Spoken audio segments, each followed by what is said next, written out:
It's about history, policy, and impact. A new perspective on current affairs, bringing experience, insight, civility, and scholarship to the urgent issues of today. It's about our past, present, and future. Your host, Pulitzer Prize-winning author and journalist, Douglas Blackman. From the University of Virginia's Miller Center, this is American Forum. Welcome back to American Forum. I'm Doug Blackman. The presidential election of Donald Trump on November 8 was a stunning shock to almost all political analysts, even the ones who had supported him. But the forces that delivered Mr. Trump that victory have been vigorously at play in American politics for many years. The populist revolt against both major parties and the Washington establishment began most clearly in the sudden rise of the Tea Party back in 2010. In the years since, that wave of fury toward what has been called the political elite has been a force more powerful and unpredictable than its own leadership. It swept away the Democratic majority in the House of Representatives after passage of President Obama's signature health care law. But then the Tea Party began splintering into sometimes contradictory efforts. Tea Party organizations were never quite able to consolidate into a unified force. It was a minor player in the 2012 presidential election, and then in 2016, the most powerful elements of the populist uprising abandoned some of the better-known Tea Party favorites, Senators Rand Paul, Ted Cruz, and Marco Rubio, to support Donald Trump, a candidate backed by very few national Tea Party figures, such as our guest today, Matt Kibbe. He is the former president and CEO of Freedomworks, an organization that seized on the Tea Party movement early on and became one of the most influential such groups. In the 2016 election, Kibbe initially backed Senator Rand Paul. After he dropped out of the race, Kibbe turned to Libertarian candidate Gary Johnson. He's the author of several books, most recently, Don't Hurt People and Don't Take Their Stuff, a Libertarian Manifesto. Matt, thank you for being here. It's good to be back, Doug. So we've just had an election that turned out differently than a lot of people expected. I want to read something to you that was posted online at 2:40 a.m. on election night by David Remnick, the editor of the New Yorker magazine. And I want to preface this by saying that these are David Remnick's words and views, not mine or not American Forum. But I want to read just these couple of sentences and hear your reaction to them. David Remnick wrote, "The election of Donald Trump to the presidency is nothing less than a tragedy for the American Republic, a tragedy for the Constitution, and a triumph for the forces at home and abroad of nativism, authoritarianism, misogyny, and racism. Trump's shocking victory, his ascension to the presidency, is a sickening event in the history of the United States and liberal democracy." What do you make of that? Well, I've been a very vocal critic of Donald Trump, I think, before most people were, and I worry about one thing about Donald Trump, and it is that authoritarian attitude that he has. But I think we should take a step back today and understand some of the dynamics that led to people supporting Donald Trump.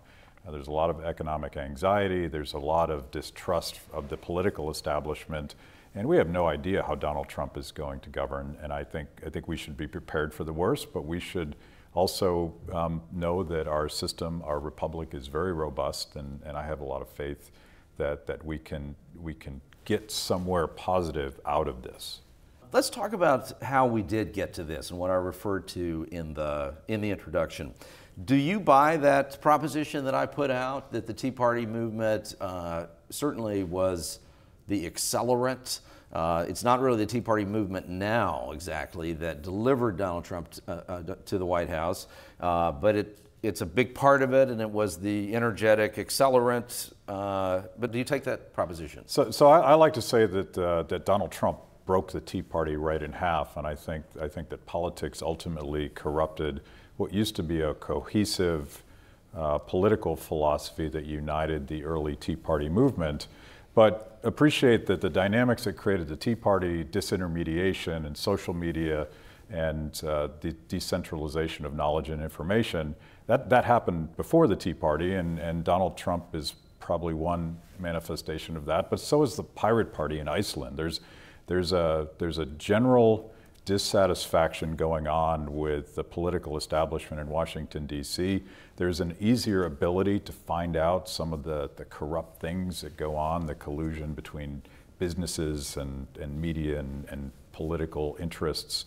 And the Tea Party certainly was the boiling point, right? That was the moment when people could use social media to self-organize, where they could find out alternative views on things. But certainly Barack Obama in 2008 was a predecessor to that, and even go back to Howard Dean and Ron Paul, and fast forward, and here we are with Donald Trump, and whatever else he is capital change, right? He is big C change, and that's what people are looking for right now. They don't trust the system. They think both parties are corrupt, and he was the outsider at the moment when everybody wanted an outsider. Like you made reference just a second ago to the idea that Trump broke the Tea Party. But so how is it that Donald Trump has broken that? So half of that, and I saw this in Iowa when I was working for Rand Paul, the assumption for Rand is that he would start with Ron Paul's base in Iowa, which was substantial, and build up from there. But what we discovered was that half of the Ron Paul movement was liberty, constitutional government, restraint of federal power, and the other half was all rage against the machine. They didn't trust the establishment, they were pissed off about it, and they wanted to break it. And I think that, by the way, you could describe the Bernie Sanders movement the same way, and you could certainly describe Donald Trump that way. And for the Tea Party, in the early days, 2008, 2009, leading into 2010 election, every Tea Party would tell you the same thing about what the Tea Party was: constitutionally limited government, fiscal responsibility, and individual freedom. They all said the same thing. It was a fascinating social dynamic. But then politicians started jumping up on stage, and Sarah Palin sort of took over, I'm the Tea Party, and Michelle Bachmann did the same thing. And for Donald Trump, the people that want to rage against the machine, they're all in for Trump. The people that believe in constitutionally limited government and limiting the power of the presidency, they're never, ever Trump. And so now the Tea Party is split in half, but I think those two dynamics are going to reshape both political parties, and the Sanders movement, what happens to those guys, what happens to the liberty movement moving forward, because all of this stuff is swirling around, and if you just want to put it all in a left box and a right box, you're missing the point. Let me go back to Remnick for a second in terms of where this is all going to go. And here are a few more lines from the same piece that David Remnick, the editor of The New Yorker, posted in the middle of the night after it was clear where the results of the election were going. Remnick wrote, "There are inevitably miseries to come. An increasingly reactionary Supreme Court, an emboldened right-wing Congress, a president whose disdain for women and minorities, civil liberties, and scientific fact, to say nothing of simple decency, has been repeatedly demonstrated. Trump is vulgarity unbounded, a knowledge-free national leader who will not only set markets tumbling, but strike fear into the hearts of the vulnerable, the weak, and above all, the many varieties of other whom he has so deeply insulted: African Americans, Hispanics, women, Jews, Muslims.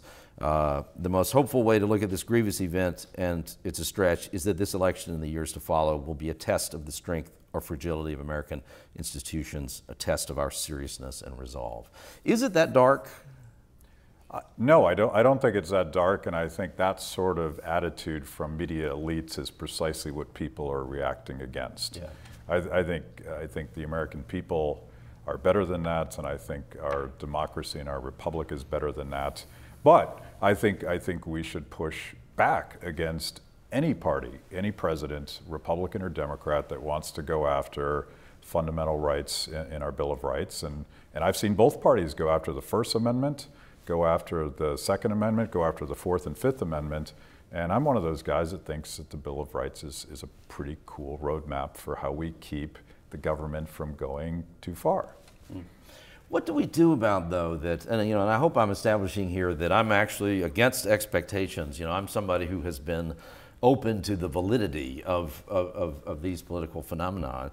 But nonetheless, it's also the case that, the famous events of when the final vote was about to be taken on the health care bill, and the sort of the first giant moment of the Tea Party, the surrounding of the Capitol, John Lewis and others entering the Capitol building and then saying he'd been spit on or called racial epithets and things, and lots of debating and arguing about whether that really happened or not. I think the bottom line is that a version of those things did happen on that day, and a version of similar things have happened at other times. There is a virulent, nasty strain that has emerged, and Trump's ability to kind of play with that without quite, seemingly going too far, but really not ever quite going completely too far. But we can't deny that some ugly stuff has been unleashed here as part of this populist expression. I agree with you that Remnant goes too far in some of these things. At the same time, there is something dangerous afoot, I think. Yeah.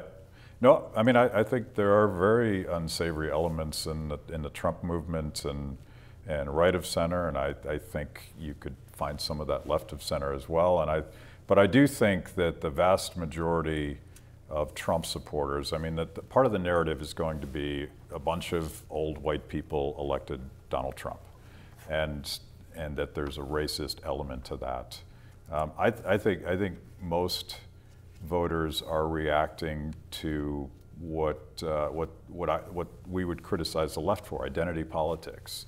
And I've spent a lot of time with progressives since I left Freedomworks, and we're having an ongoing narrative that actually started with my debate here with Eric Liu. We now work together on a lot of stuff. But I think that the answer to all of that, and the original ethos of the Tea Party comes from MLK. Judge people based on the content of their character, not the color of their skin.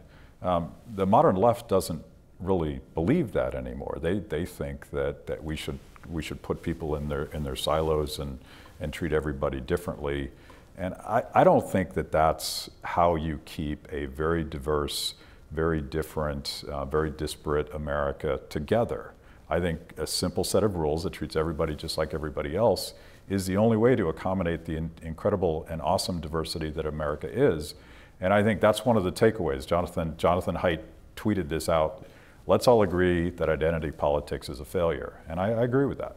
There has been a competition of two big ideas over the last quarter century. One saying that what you would call a bigger government interpretation, and it's the role of the government to Democrats would say, while being fair to everyone, but also recognizing that there are historical realities that some people have, that many people are born into this world with more obstacles in front of them than many other people, and some of that is the result of unfair behavior on the part of our society over time. And so it's appropriate for us to collectively try to equalize the opportunities or minimize the obstacles. That idea, which does mean taking more money from everybody and spending that money in a collective way, or the flip side, which has not really been the libertarian notion. That hasn't really been, but a smaller government, but still not small government version of Republican politics on the other side that has kind of said we shouldn't do that, but accepted a certain amount of it.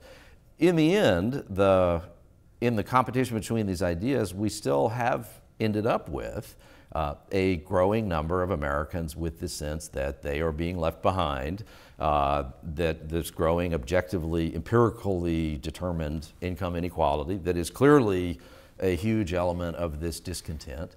And so is there any real reason to believe that there is an alternative that could end up dealing with both of those realities? I mean, the sense of being left behind by poor whites, the sense of inequality built into the system that is legitimate, I think, for a lot of African Americans and other minorities. I mean, is there something is there any idea on the table that really can move us beyond this argument we've had for the last 25 years? Well, I would argue that Republicans generally and Democrats have both embraced this idea that government should be the middleman, that government has grown dramatically under both Republicans and Democrats, and wealth is being redistributed, but maybe to different constituencies. But what's always the same is that there's this big fat middleman.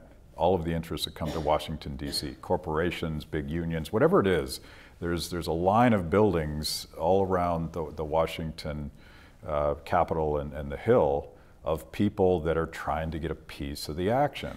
And that's the fundamental problem with progressivism, this idea that you would redesign things, because politics doesn't work that way. You can't rationally redesign things from the top down, because someone's going to show up and get the volume of that. So that's the rage against the machine that I think is legitimate. And I think you saw it in Bernie Sanders activists. I think you see it in Trump activists. There's this understanding now, because you can Google it, that there's a lot of corruption in Washington, D.C., regardless of the stated intentions of policies, including Obamacare, which I fought against, obviously Democrats supported. You're seeing a lot of corruption that comes naturally when you let politics redesign something that big. I think raging against the machine is halfway to understanding the solution. The solution has to be treating everybody the same under the law. And I have an agenda here. I'm a libertarian, and I think the only way America works is if we don't choose favorites, because the favorites we're actually going to choose in the political process are not the people that you think we should choose. Donald Trump now is the titular head of the Republican Party, has done what the Tea Party could never do. You know, he's taken it. Yeah. He's taken the Republican Party. He owns it. Damn him. He's going to decide who the Speaker of the House is, basically. He's going to make a series of decisions about the leadership of the mainstream Republican Party now. And yet, he embodies a set of thinking that most sort of serious Republicans, or maybe one would say corrupt political elite Republicans, however one looks at that, reject, and largely rejected him. So how do you see the Republican Party evolving over the next 6 months or the next year? Can it hold as one party, or is there the possibility of two parties breaking out of it, or what happens now? So I've always thought, and as a Tea Party leader, I thought it was a two-party game. You had to choose one team or the other because third parties couldn't function. I think that all of this disintermediation we're talking about changes that role. And I think third parties, maybe the Libertarian Party, the Green Party, other parties, there's talk of a constitutional conservative split off from the Trump Republican Party. I think all of that's going to happen. And I think that's the natural trend that we're going into, and particularly with millennials. Like, think about how they live their lives. They curate their music and their friends and their communities, and everything is bottom-up, choice-based stuff, except when it comes to politics.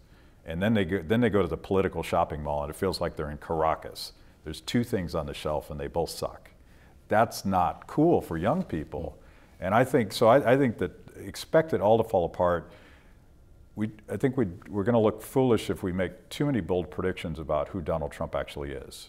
I'm not sure he has a lot of deeply held beliefs, so he may not be the guy that the Democrats think he is right now. He might be something else. Or that the populist uprising thinks that he is, right? I mean, he's a deal maker, right?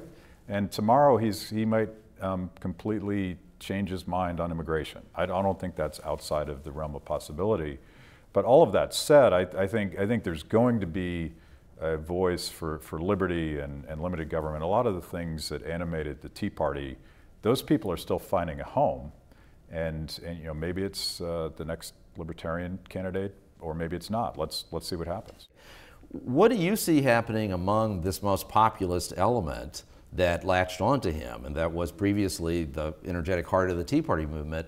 What happens there if he begins to dial away from immigration, which when he did that during the campaign was a brief disaster for him? Or if in other ways, if he begins to be a little more palatable and there's a sense that he's drifting away from some of this really sharp, angry rhetoric, what do you think happens among his supporters? Well, he made some pretty big promises. He said he was going to make America great again. He's going to bring all the manufacturing jobs back to the Rust Belt.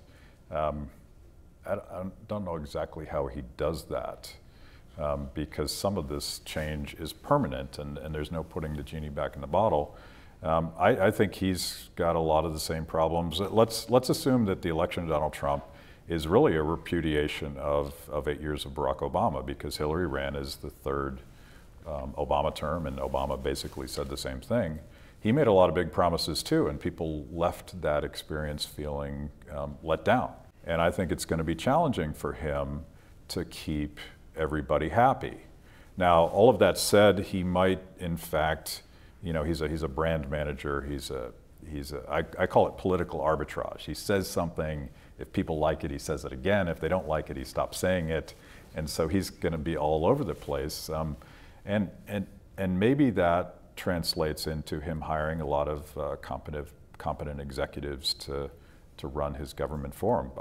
I think we should be open to really strange things like that happening. But I don't know. I think we're in the middle of a very chaotic paradigm shift where people are just pissed off at the machine. They don't trust Washington interests. And can Donald Trump solve all of those problems? I find it hard to believe that he can. So it seems like we're finally out of this period.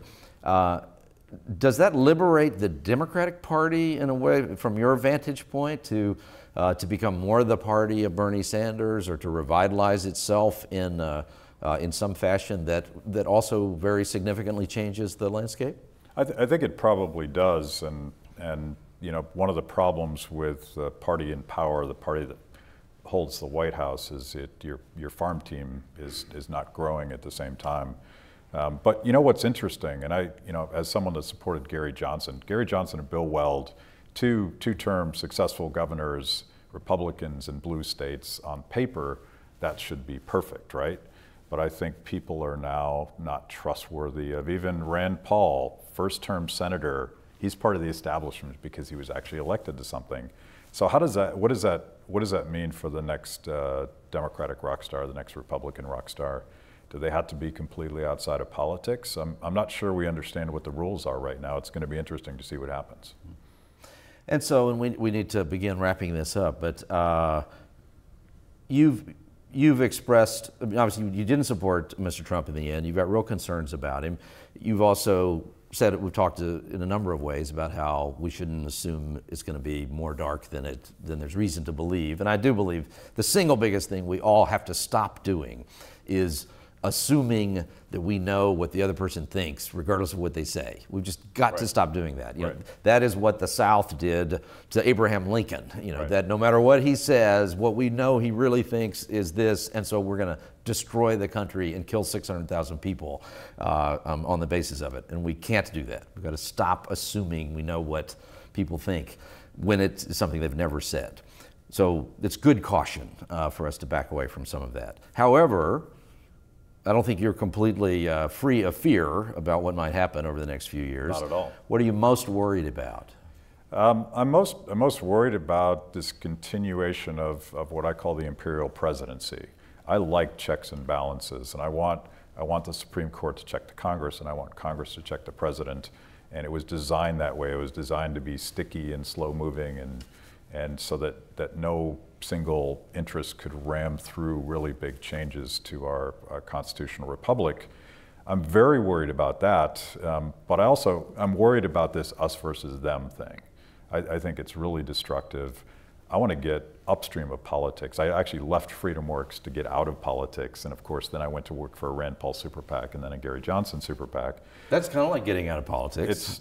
And it was really designed that way because I want to talk to young people, and I want to talk to progressives and people that think that they fundamentally disagree with libertarians and Tea Partiers, because I think there is a common set of values here, and I think we can solve these problems upstream of politics if we stop expecting so much of a president. Like, no single guy is going to make America great again. We could make America great again, but it's not going to be a president, it's not going to be a congressman, it's not going to be a movie star. Thank you for being here. Great to be here again. These are tough times in America, no matter what your political preferences may be. More than anything else, the 2016 election showed how deeply, deeply divided we are as a country, and how profoundly mistrustful Americans have become of our shared government institutions, our political processes, and our fellow citizens. We have to turn that around. As individuals, every citizen should stand up for their personal beliefs and their personal sense of justice, but we also have to believe in the system. And whether we are willing to do that, whether we can give the benefit of the doubt to people we disagree with, is going to be a great moral test of our nation. Our democracy has survived far more terrible things than this unpleasant and divisive election season. Let's remember that, and that the arc of justice does bend, just as Dr. Martin Luther King so famously reminded us. Let's believe in that, and each other, and we'll be all right. If you'd like to send us a comment about this episode or join in our ongoing conversation about the big issues in American life, go to the Miller Center Facebook page and follow us on Twitter. My handle is @DouglasBlackman. Our guest is @MKibbe. For a transcript of this dialogue or to watch other episodes, visit us at millercenter.org, American Forum. I'm Doug Blackman. See you again next week. Thank you.